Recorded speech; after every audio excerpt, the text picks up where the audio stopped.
Et bonjour.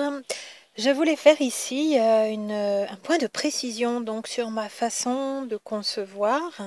et de vivre aussi ce parcours flamme jumelle, avec la différence que je peux faire entre solitaire et être dans la solitude, être solitaire et être dans la solitude. Et peut-être que c'est une différence sur laquelle je ne me serais pas autant arrêtée, ça c'est certain, si je n'avais pas moi-même ces sensations pendant tout ce parcours, vos questionnements, vos mails, surtout pour les personnes qui démarrent et qui se retrouvent en face d'un jumeau ou d'une jumelle qui tourne le dos, qui s'en va, qui fuit, qui ne parle pas, qui ne répond pas et qui pourrait sembler être dans le déni. Donc avant de reprendre sur le silence du runner, je vous propose ici un point de précision sur la différence entre être solitaire et être dans la solitude. Et attention encore une fois aux apparences, à notre ressenti par rapport à notre sphère émotionnelle, où se mêlent aussi nos mémoires, nos blessures, notre ego, nos fausses croyances sur nous-mêmes, sur l'autre, sur la vie. Toutes ces sensations, tous ces sentiments, ces ressentis qui font que l'on peut être malheureuse, malheureux ou triste, que l'on peut croire qu'il y a du déni ou que l'autre ne nous aime pas, qu'il n'y a pas d'amour, alors que c'est bien tout autre chose dans la relation flamme jumelle. Mais au début, c'est assez difficile à discerner, bien sûr. Alors, être solitaire, c'est vivre seul, être indépendant d'ailleurs.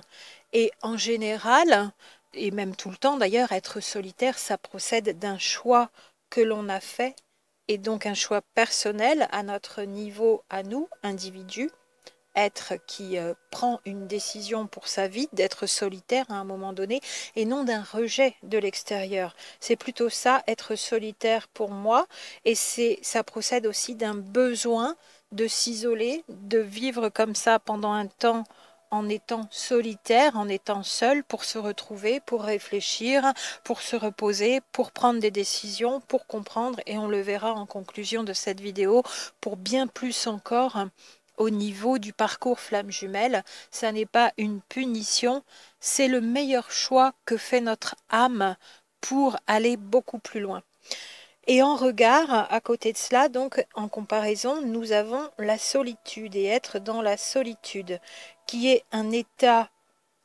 ponctuel, mais qui peut durer quand même et qui vient des autres en général, c'est-à-dire du rejet, où on est laissé là pour compte, où personne ne veut nous voir, où personne ne nous appelle, personne ne nous sollicite, où l'on ne voit personne.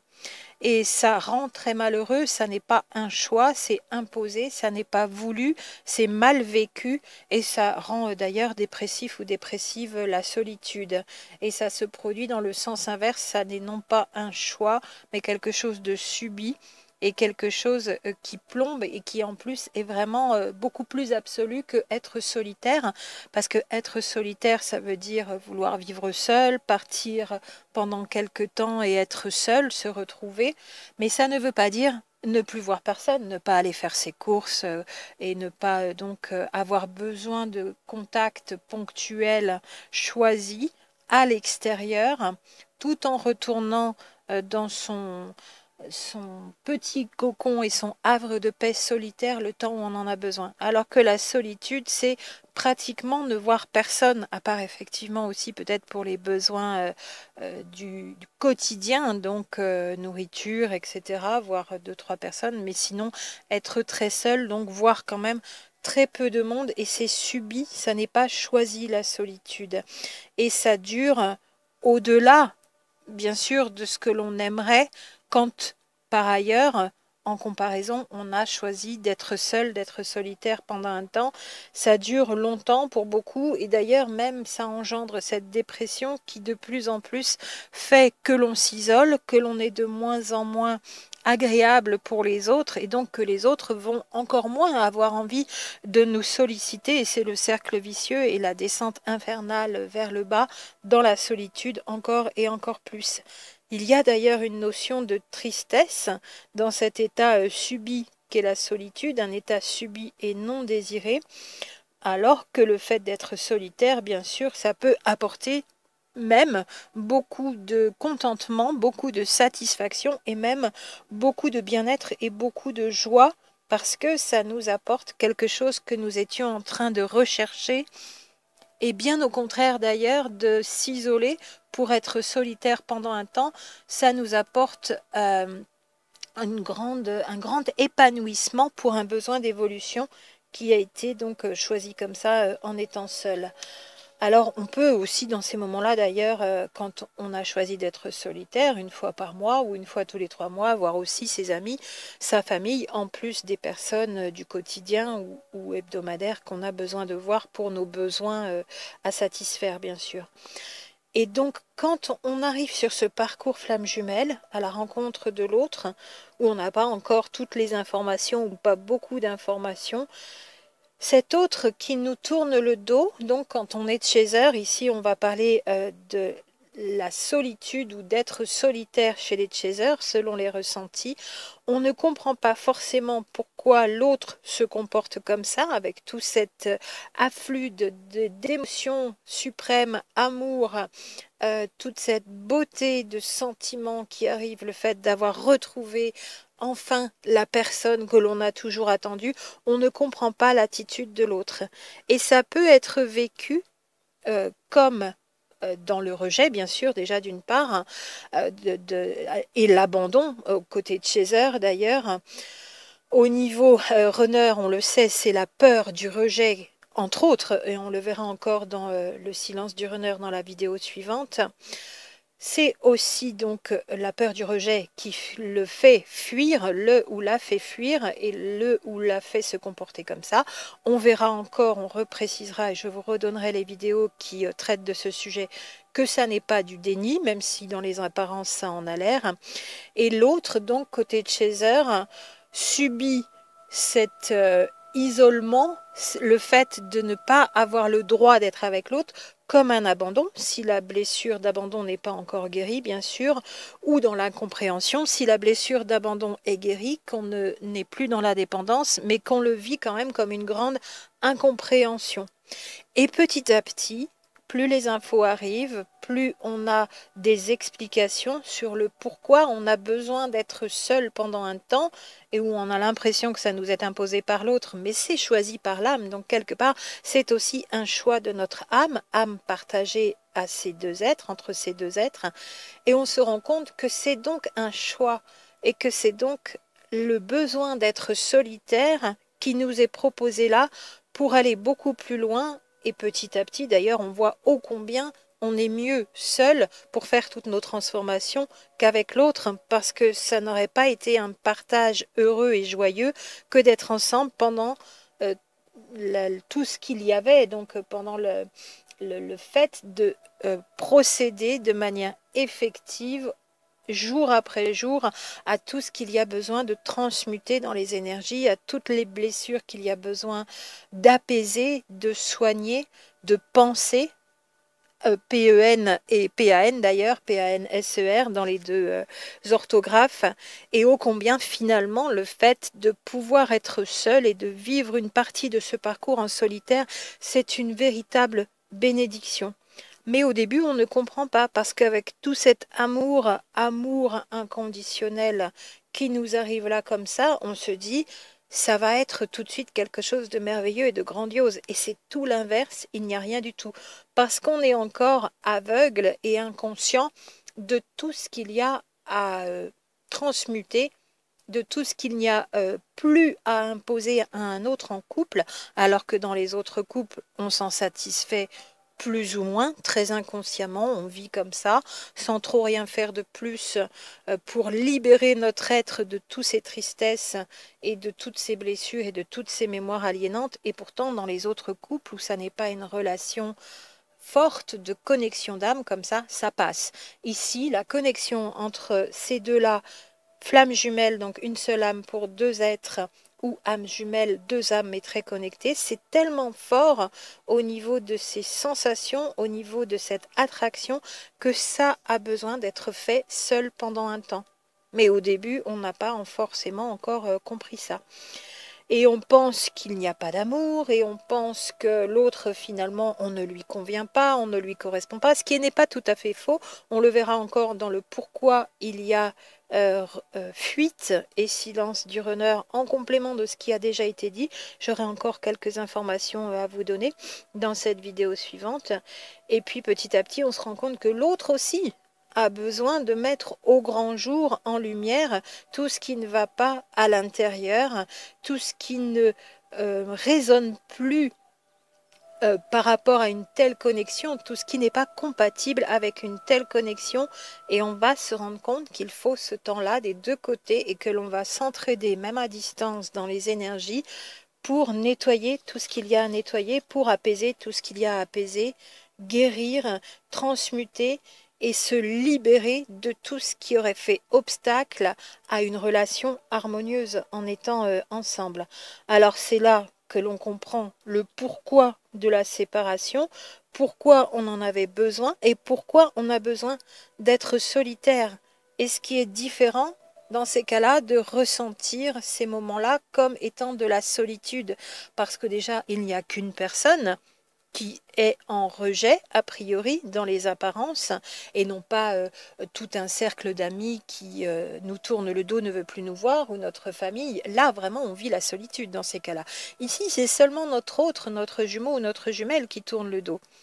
Donc, on est solitaire en tant que personne seule, en tant que personne célibataire, ne pouvant pas être en couple, alors que désirant plus que tout être en couple avec cet autre. Mais on comprend, encore une fois, ô combien on est...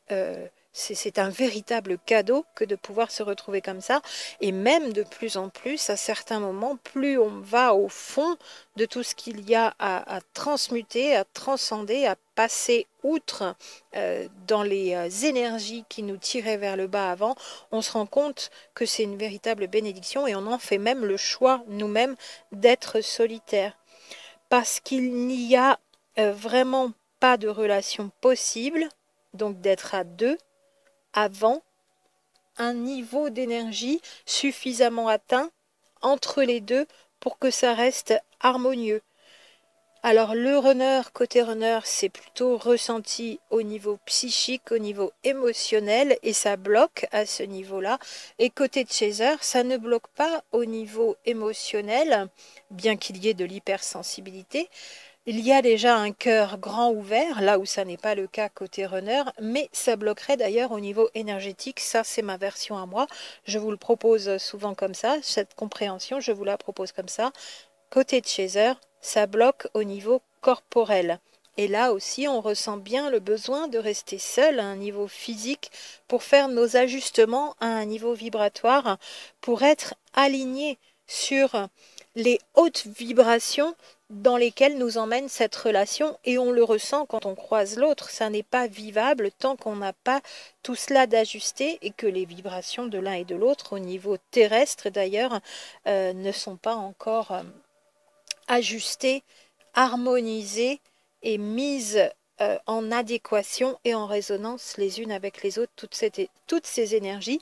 sur les trois domaines, toujours au niveau spirituel, au niveau psychique, psychologique, émotionnel, ça c'est le niveau intermédiaire, et bien sûr au niveau physique et énergétique. Et là commence vraiment le parcours, quand on se rend compte de tout ce qui nous est offert,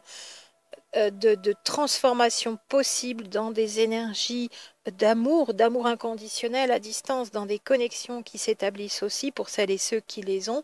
et dans la compréhension. Et petit à petit, on va chercher donc de l'aide ou faire nous-mêmes nos transformations, nos libérations à un niveau émotionnel, et on va comprendre de plus en plus ô combien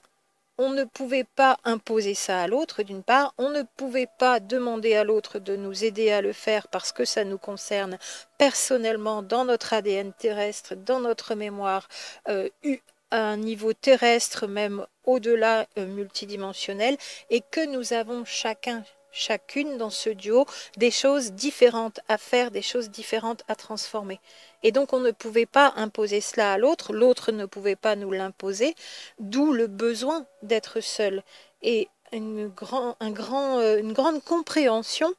bien meilleure quand on avance sur le parcours du fait de se retrouver solitaire et non pas dans la solitude, et on franchit les étapes petit à petit et petit à petit de plus en plus dans l'éveil qui grandit, qui croît encore et encore, notre propre éveil spirituel sur ce chemin de compréhension, chemin de guérison, chemin de complétude. On se rend compte que le plus grand but du besoin d'être seul sur ce parcours, c'était se rapprocher de plus en plus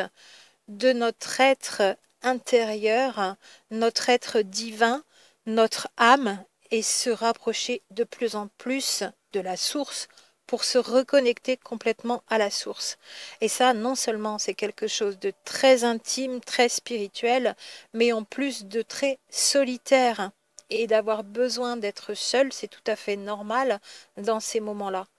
Comment trouver cette connexion, retrouver cette connexion à notre âme et nous rapprocher de la source un peu plus et un peu plus encore quand on est tellement enfermé dans un carcan de tristesse, de blessure, de carapace qui doit sauter aussi. On doit déjà commencer à en faire sauter un bout avant de pouvoir vivre de nouveau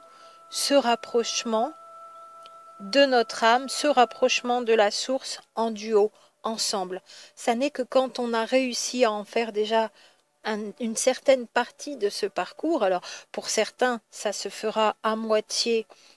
solitaire, chacun de son côté, et puis l'autre moitié va être complétée ensemble. Pour d'autres, ça va être du 2/3, 3/4, et pour d'autres encore, selon les enjeux, les obstacles, la mission de vie et individuelle et commune, comme j'en parle souvent, ça va se faire à plus de 90 voire 95% en solo, chacun de son côté. Et quand il y aura réunion pour ces duos-là, où la majeure partie du parcours a été faite, donc seul, chacun de son côté,